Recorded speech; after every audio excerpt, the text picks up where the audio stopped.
Jai Hind everyone. It is my honor to welcome amongst us Mr. Vinay Pande, founding member and director of professional development at BSAI. Sir is an educator par excellence. He continues to shape education with purpose and passion through his journey. Sir, with your permission, will you begin? Sure. Thank you so much, sir. So, my first question to you would be that as an educator, as a mentor, how do you balance between discipline and empathy, especially when students are away from their home and I think every student misses their home really bad. So, how difficult is it to manage and maintain a balance between discipline and empathy? I would say let's look at it from a different perspective.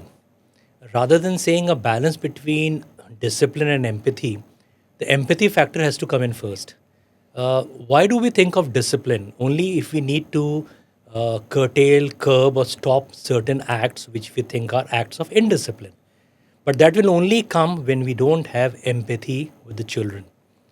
Once you have actually an empathy and you understand where are they coming from, what are the issues, the indisciplined part or the act of discipline will automatically be taken care of.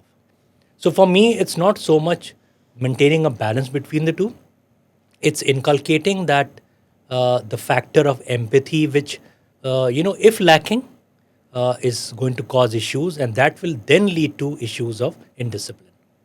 That is very true, sir. I think both of them should be interconnected, and that is how it should be done. So my next question would be that there is a saying that education is not what is taught, but what is actually caught.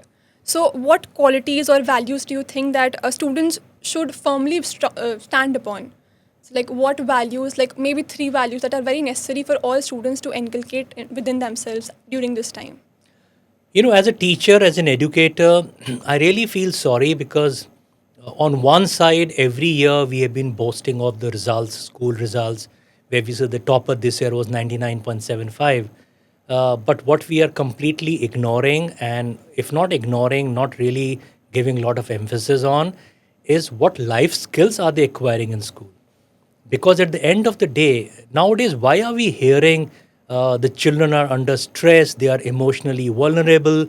It's because the kind of circumstances they face in the world outside, at school and at homes, we have not prepared them to encounter those or to face those. So I think for me, one of the biggest issues which is facing the current generation is both parents and the school are not letting them experience what failure is. Because every time a child does badly, everyone is worked up. Now, come on, if you do badly, that's a learning process. If you do badly, you make out what went wrong, improve, and come up stronger next time. Nowadays, everyone wants to cover up. No failure. Everyone has to come first. Everyone has to get a medal. Everyone has to get a certificate. I think that should be changed. Secondly, I think we are making our children too comfortable with life. So I was just now in my workshop talking to teachers about the lawnmower parents. So the parents want to ensure that the path in front of their child is absolutely even and no obstacles. But if there are no obstacles, if there are no difficulties, what are they going to learn? So I'm not saying let them just throw them into the deep end, but make them, let them feel those difficulties, let them face those difficulties so that they come out stronger. And thirdly, I think the curriculum. Though we are saying a lot of changes have happened, but still in the Indian system, the focus is so much on science, commerce, humanities, though it has come up a lot. But people still consider that if not commerce, science, then take humanities, which is, I think, a wrong thought, a wrong notion. There's so many opportunities and wonderful opportunities in humanities. So I think this mindset also has to change that not every child can become a doctor or an engineer. Rightly said, sir. Being a humanities student myself, I think I came across that a lot from people. So my next question would be a follow-up to that itself. Talking about skills that are needed among students. So like with AI taking over and automation coming ahead. So what are some skills that, make students future-proof? I have my, very clear views on AI. Why I welcome this new thing which has come into our lives.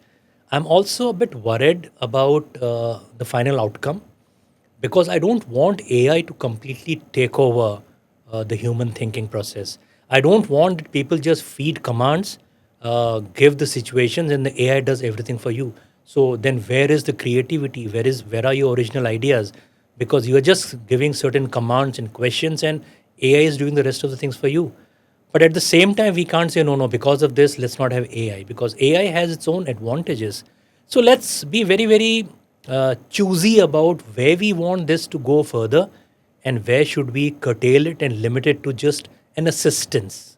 So I think that is very important for the future. Thank you, sir. So the next question is something that even I wanted to know about it. So like you have also been involved into mountaineering or playing outdoor activities and experimental learning as a matter of fact. So how do you think that experimental learning shapes a student's future, like training them into resilience and perseverance as a value? Uh, in residential schools, since I have taught my entire life in residential schools, we used to say the life actually begins after lunch. So on the playing field, on the trekking areas, you actually learn a lot about life. On the playing field, camaraderie, the team spirit. You lose a match, you know what failure is, and you spring back and come back stronger next time. And that is what happens in life. Similarly, in mountaineering or trekking, there are times when you are hungry, you're thirsty, but there is something which keeps pushing you and keeps telling you just go on. And if you just persevere, if you are sure about what your aim is, where you want to go, you will reach there. So for me as a teacher, I think I learned a lot by getting involved in whether it was sports or trekking, mountaineering, or any such thing. Agreed. So I think experimental learning is much, empowering more than the learning in And the that's why textbooks. when we say experiential, it's you experience it. It's not something you read in the book or your teacher just taught you. You did it yourself. Definitely so. So my next question would be that with the changing world, it is important to amend things. So like there are a lot of amendments made in the education system, in the exam structure. So you as a teacher, what would you like to amend into exams as of now? If given a choice, my first change will be this percentage system, which is dictating and deciding everything. I'm not saying it has to go away, but should not be the only deciding factor. Now, you might say Delhi University is coming with the CUET and the lots of other ways in which percentage may not be important. But at the end of the day, the percentage has its own importance. So why should a child's future be decided by what he or she achieves in the board examinations? We are unable to tap the talent, the skills while the child is still in the school, and leave the child to figure it out after maybe college, what is to be done by them. So if you ask me, I think the system should be more towards identifying the skills, identifying the strengths, and start working on them right from the school onwards, rather than finish the school, study everything, physics, chemistry, math, bio, whether they are of use or no use, and then start thinking, what do I do next? So sir, is there any specific mantra in your life that you follow? One of the mantras that has always helped me is apne man ki suno. People might say certain things, society might have certain views, but if you are convinced about doing something, I think stick to that. That doesn't mean that you don't take others' views or ideas, because you got to know that as well. But once you have studied the pros and cons, and you know this is the best thing for you, then just don't worry, do it.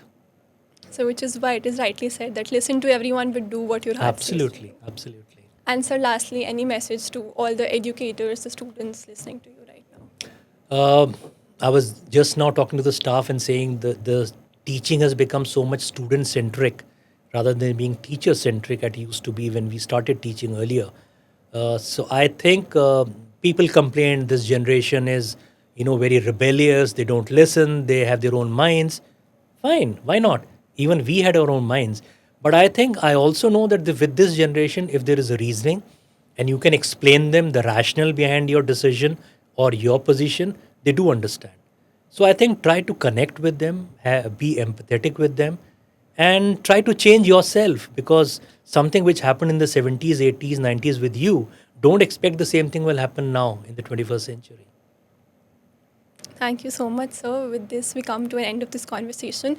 And it was truly my privilege to have this conversation with you. And everything that you have said will definitely leave a mark on me when I go out of this room. Thank you. Thank you so my much. best wishes to you. Do Thank well you in life. so much, sir. Thank you. And do what you want to do. Definitely, sir.